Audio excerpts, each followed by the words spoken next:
All right, thank you for staying with Citizen TV and Daybreak. There's still a lot of views coming through. But Kagushi, I wanted to come to you just to talk about this issue of why not hold that BBI referendum with the 2022 general election. Well, I think the issues that both sides are raising are quite valid. Definitely, there are the people who are of the school of thought that the merits for having this referendum before the general election are way higher than having it during that election time. And of course, they've got good reasons. And when you look at some of the issues that are being raised, like the issue of stability, the issue of peace, and of course, for those people who are looking at the additional constituencies and additional resources to their regions, I think that then outweighs heavily on the issue of having the referendum on the election day. But at the same time, the DP side, which also looks at the issue of referendum being held on the material day when you're having the election. Again, there is also weight in that. As you can see, the issues of costs are being raised, and of course you know that our country is going through an extremely difficult time financially, especially as the country continues to grapple with the challenge of the coronavirus and also the issue of the debts that we are now servicing with the international donors and people who have been assisting us as a country. So there is merit on both cases. And of course, the other way to look at it, of course, is also the issue of the pandemic that we are experiencing at the moment. And so really, every side has a good point. But now where we are, we have, we have begun the process. And when you have the signatures collected now, I think the issue of the referendum being held with the elections, I think now it could be a bit late in the day, because we have the signatures collected, the document has been launched, and the process has already begun. So I do not think the process is likely to stop. And I don't think there's any way this process will be halted at any point now. And so I think for Kenyans now, what they need to do is to brace for the referendum before the election. But why the DP say this at this particular time? Is it that he doesn't know this? Of course he knows. But remember, from my perspective, he's also talking to his constituents. He's also telling them, see, those of you who do not want to support the referendum, those of you who do not want us to have this BBI train leaving the station, I still hold on to this thinking. So he has also to be communicating to his people. And I think really that is what this communication serves. So it's not like he doesn't know that the train has left the station. So but it has that importance and that impact on his constituents and the people who follow him and his supporters, whom of course are quite a number, and they follow and they wait for his instructions. And again, remember, that also gives his political supporters, especially the politicians, the MPs, that gives them also the material now to be able to communicate the same message to the public, and that keeps them excited for that matter. So I think really that's the reason why that debate is coming at this point in time. Because I mean, it can't, the train can't really be stopped now. And of course, there is also the other issue that has been raised as to whether the BBI document at this point can be amended or not. And of course, it's clear that as we are having the signatures collected, people are signing against the document that's already existing, that is already ready now. So you wouldn't sign today and then tomorrow there is a new document, unless then the process of collecting signatures is again repeated. But of course, you see, on his side also there are questions which they are also asking as to whether people who have signed have also read the document itself.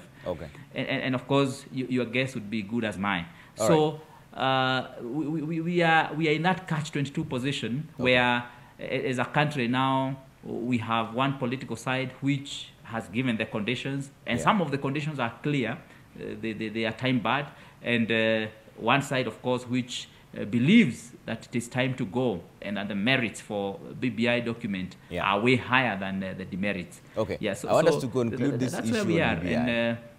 Yeah, I want us to conclude this issue on BBI. There's some questions that have been raised here before we talk about the looming doctors' strike. Yesterday, the Council of Governors, the Ministry of Health officials, all snapped a meeting, but there's some issues that have been raised here in regards to the BBI. Let's just get this quick remarks. Kipkemoi Bernard says, ask Elachi. Recently, she was saying issues raised by DP at Bomas could not be captured. Now that they have been captured, she's saying what was raised yesterday should have been raised in Bomas. How could DP raise all the issues, yet he was being heckled?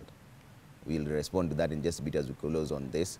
Njenga Kungu Paul says, if what Dr. Alfred Mutua says is anything to go by about the multiple choice confusion and that we should vote in as a whole document, then why can't we take time and effect those few amendments that have been raised since we still have the time? Why can't we take time to sort them out now?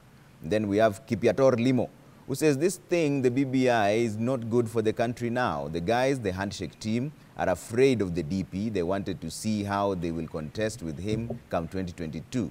The DP realized that let it go as it is. It's possible to have the 9 elections in 2022, even for 1 week. And we have another one here, Joshua Maore says, my question is, what do we mean by building bridges initiative if the BBI proponents can't build that bridge and come into a consensus with the DP? Wanapiga kifua tu kama kwamba hii, it's like it's their own personal issue.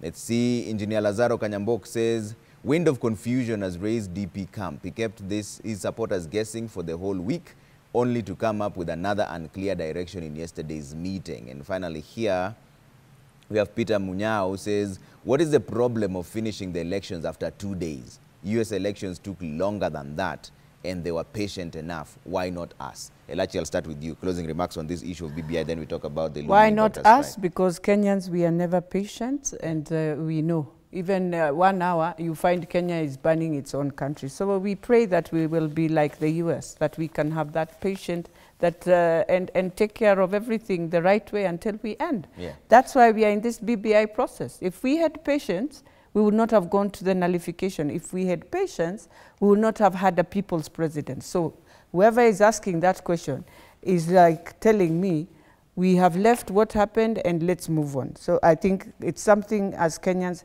and by the way, let us even just look, Trevor, from 2007, you know, it is so shocking. As much as I was very disappointed with the whole process of the witnesses.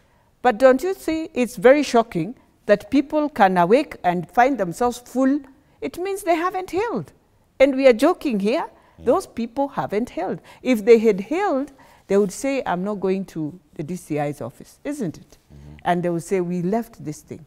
But I want to plead to all of us. God removed us from this thing. Let us not go back there. But having said that, now let us come to the next. And I want to tell my brother Weber, who asked that question, that the DP, nobody is saying it is wrong or right. Yeah. All I have said, you want to be a leader to lead 47 million people? Yeah. Be firm. And I'll repeat it. Be consistent. Let people know your no is a no, and your yes is a yes. And when you come to a win-win, you come, when you get it, you are firm again as you move. That way, you are a leader who will lead the country to better heights. People can trust you, people can believe in you, people can feel, yes, we have a leader who, do or die, will stand. Okay. That is our worry in terms of people when we look at politics and a leader. A leader can sink with his boat, but stand firm and sink with it. Now, I will not blame my DP because 205, as Governor said no. 2010, said no. So maybe there's something that we have never understood. What is this that we have not come out clearly to address that will make him just feel, now this is what I will need. And because all of them are going for those elections of 2022, everyone has his interest. So one will want to defend, but we are saying as Kenyans, we don't care about your interests for now. What we care is our country going to move forward? Lastly, the one for economic. You cannot, Trevor, in this country, even when the doctors are going on strike, it's very sad. One person can walk away with 10 billion in this country, then get into the courts of Kenya, and the courts of Kenya will be protecting you as you move around. And you've gone with 10 billion and nobody cares.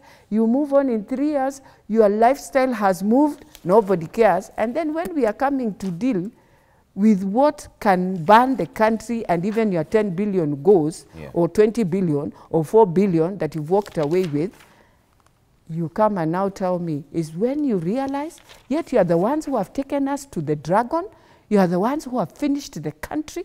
In fact, Jubilee, we have no business talking about how money and economic sense. Let other people tell us, because we are the ones in government, and we are supposed to be asking ourselves, how did we land here? That admission captures the president as well. Well, I'm saying that. And the president has admitted. That is why he has said, look, I know we are not at a good place. Can we see how we come together to build this economy? Now COVID has come. It has now taken us now beyond. But for sure, I remember my friend Moses Kuria said, we have 2 beds, one of COVID and one of economic. He forgot he was part of it. And we are part of it. We are responsible to answer Kenyans because it is us, the administration of Jubilee, that is running government today. Now, when Kenyans come out and cry, and we, the same Jubilee, are the ones playing games with them, trying to show them how, and anyway, Kenyans, can we now style up?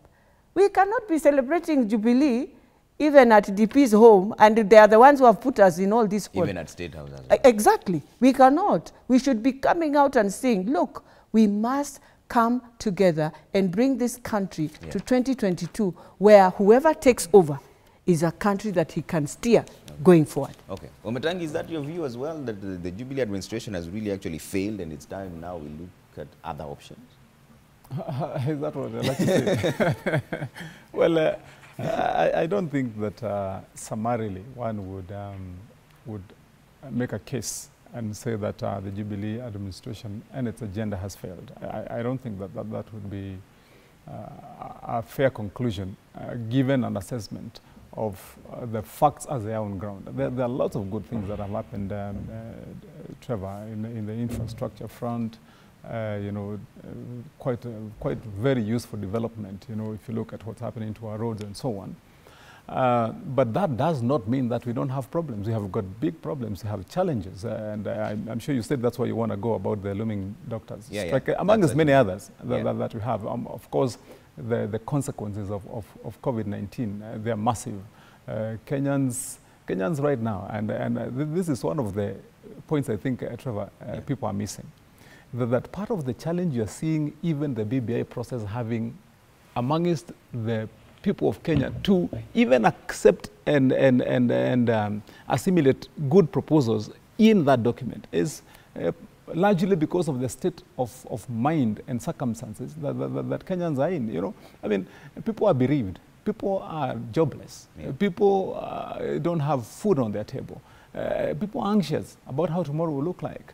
And so at that time when you're coming, no matter how good the proposal you're bringing to the people, when you come to them, you find that people will be lethargic to those proposals. I believe that's part of the resistance that you find the proposals are facing. And that is why I have insisted, my brother, Trevor, that we have to decide.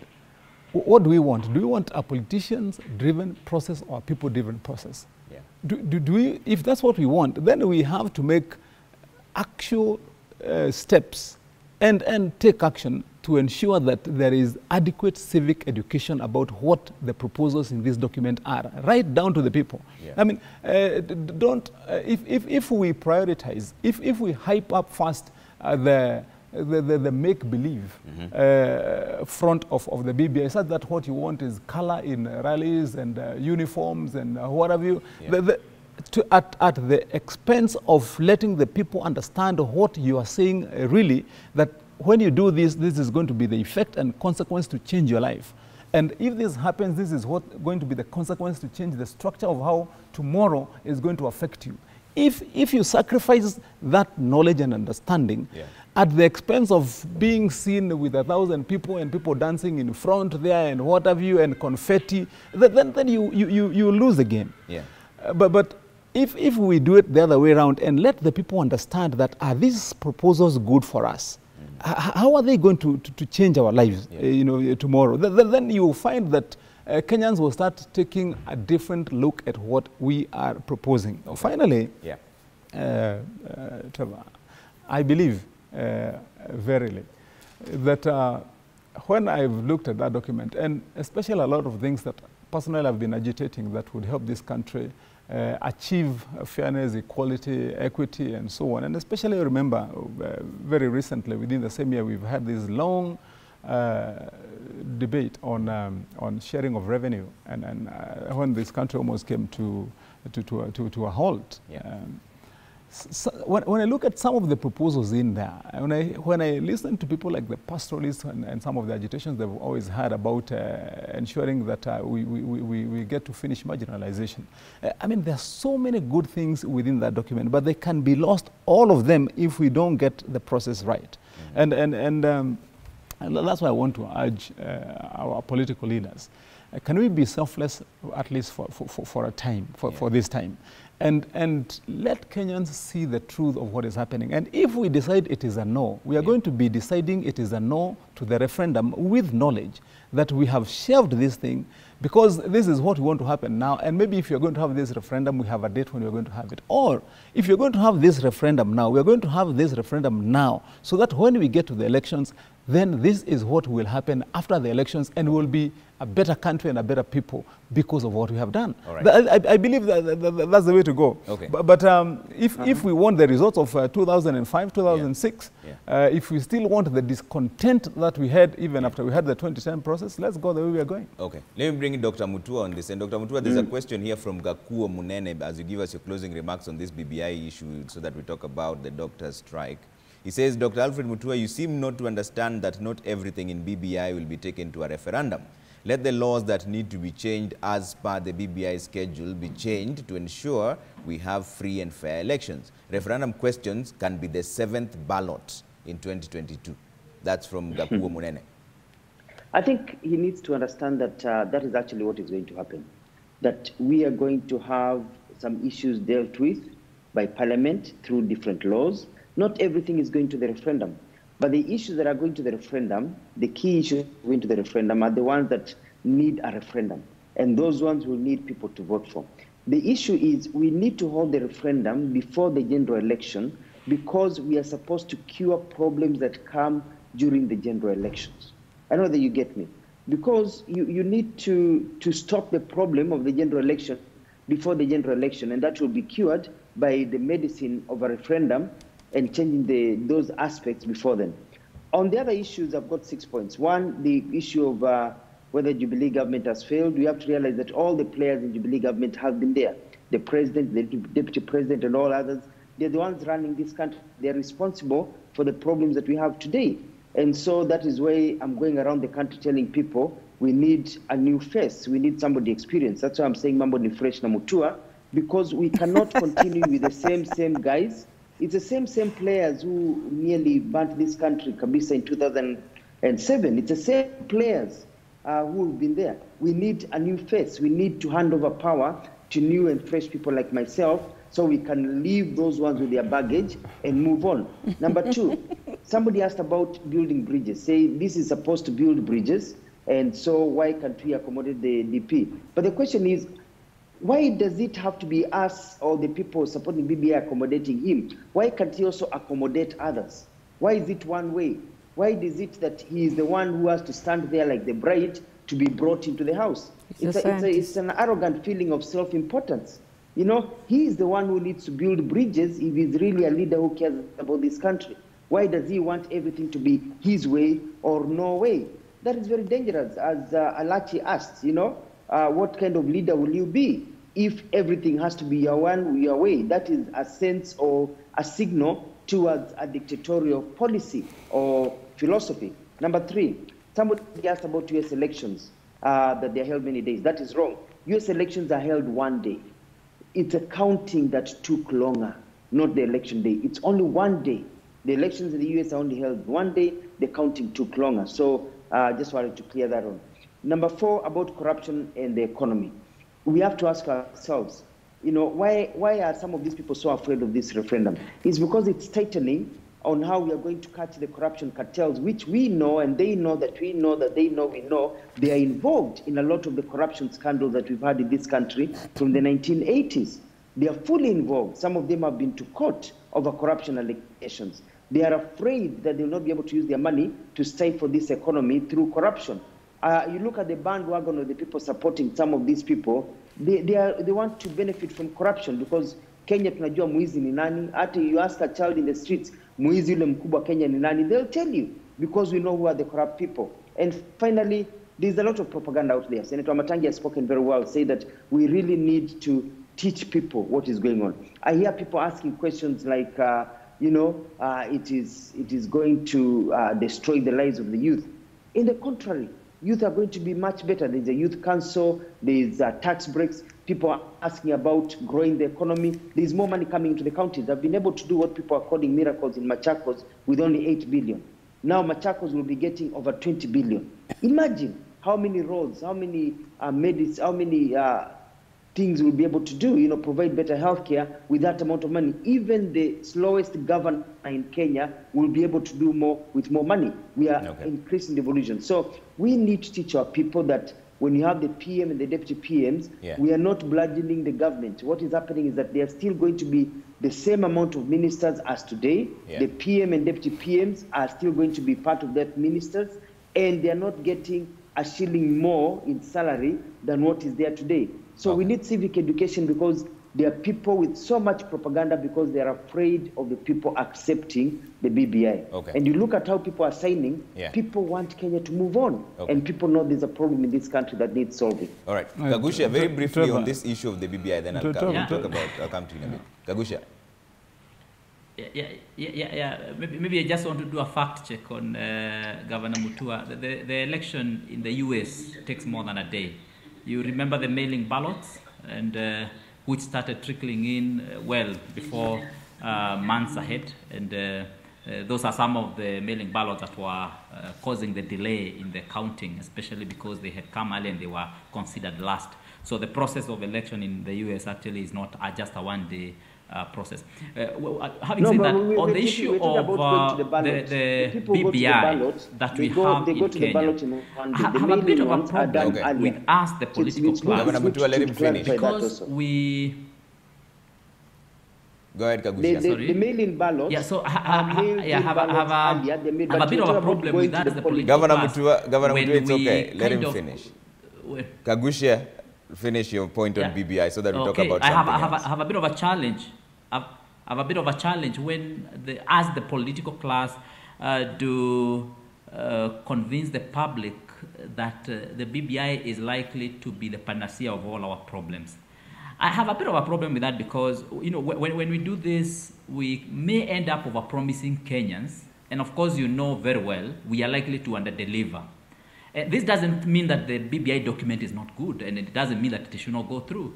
But also, it's good that we also moderate what we promise Kenyans. Because if, for example, we promise Kenyans that after we have done the referendum and we have the BBI go through and the constitution amended, we will not have post-election violence, or will not have the kind of challenges that we have been having as a country.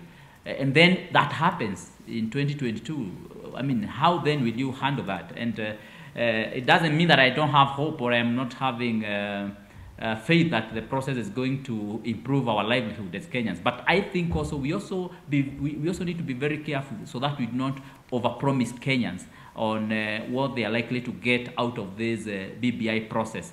And I think some of the issues that Kenyans are raising, and they have continued to raise, even when we listen to them here on the ground, I think they are issues that need to be listened to. Senator Matangi has consistently put across the issue of BBI kind of being more of a political class agenda other than the masses. And I hear him trying to kind of say this process needs to be pushed a little bit more to the public so that the public can also air their views and can also give their opinion. And of course, this is something that I hope we will be able to do when the BBI document comes to the county assembly. We hope to take it to the wards so that we can have public participation at the ward level and have the members of the public also give their views. And then members of the county assembly can be able to get to know what does the public want? What does the people in your ward want? And unfortunately, it will not be possible to amend the report once it is with the assemblies. Yeah. So you can only listen to what they say, and then maybe what they tell you can inform, and it should in fact inform the decision that you take. And then that will be a reflection of the public's voice. So I think it is important that we also moderate what we are giving to our people in terms of hope, so that we also don't give too much hope beyond what is possible. Remember, our problems as Kenyans cannot be finished with switching a switch, where the way you switch a light, a bulb, and you switch a switch, and then you switch it on, and then the light comes on. Yeah. I think that is not how we are able to finish our problems in Kenya. You know, we have cultural issues that we need to deal with. You know, we have corruption issues that we have to consistently deal with that may not be addressed so much through the referendum that we are going to have. We have a lot of, you cannot, for example, legislate ethics. You can't